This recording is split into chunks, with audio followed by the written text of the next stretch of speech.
So many of us want so many different things. And our life is filled with entertainment and recreation and people that we have not appraised. Have you appraised your connections? Have you done a scrupulous evaluation of everyone in your life? Are they assets or are they liabilities? Yes, you want the future, but what's your plan? And then the moment that you create the plan and you've ironed out all the kinks and you're crystal clear and you've got this plan, you've got this aim, this target, then you got to stay committed. With tears in your eyes, you got to be committed when your brain is hurting. You got to be committed when you haven't gotten sleep in a few days. You got to be committed. You got to plow through that depression, that heaviness, that weariness, and you got to cling to the joy of the thought of the future that if you finish this course, then there is a reward at the end of this pain. You may feel as though you are not able to breathe now. You may be inundated with responsibility, and it seems as though there is no way out of this. You have to be grateful for the ground that you've gained and guard the ground that you've gained.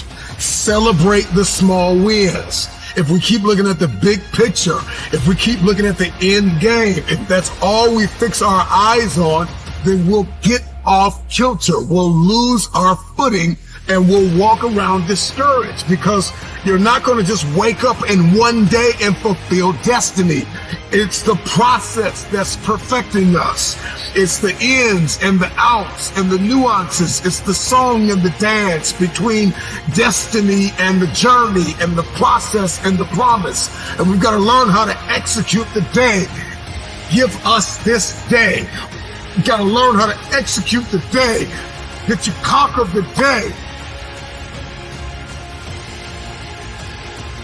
I'm not where I'm supposed to be, but I'm not where I used to be. And so we've got to celebrate the small wins, those mental wins, those emotional wins, those relational wins, those financial wins, those spiritual wins. We've got to celebrate.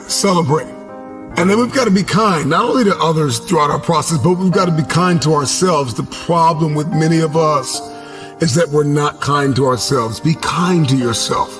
You can be assertive, you can be direct, you can be firm, but you can have a little empathy and a little kindness, not only on others, but on yourself.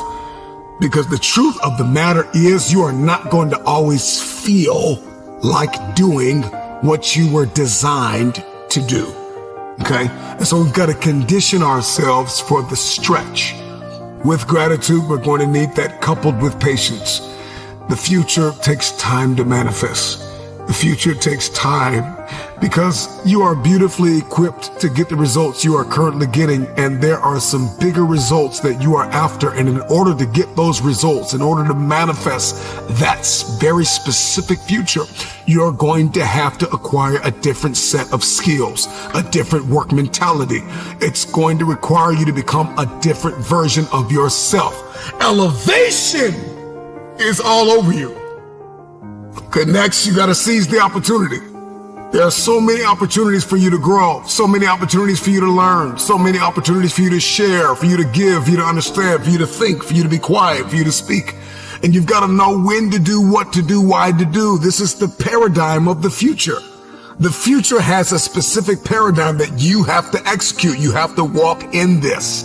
You're going to have to move from limited beliefs and you're going to have to move into limitless believing.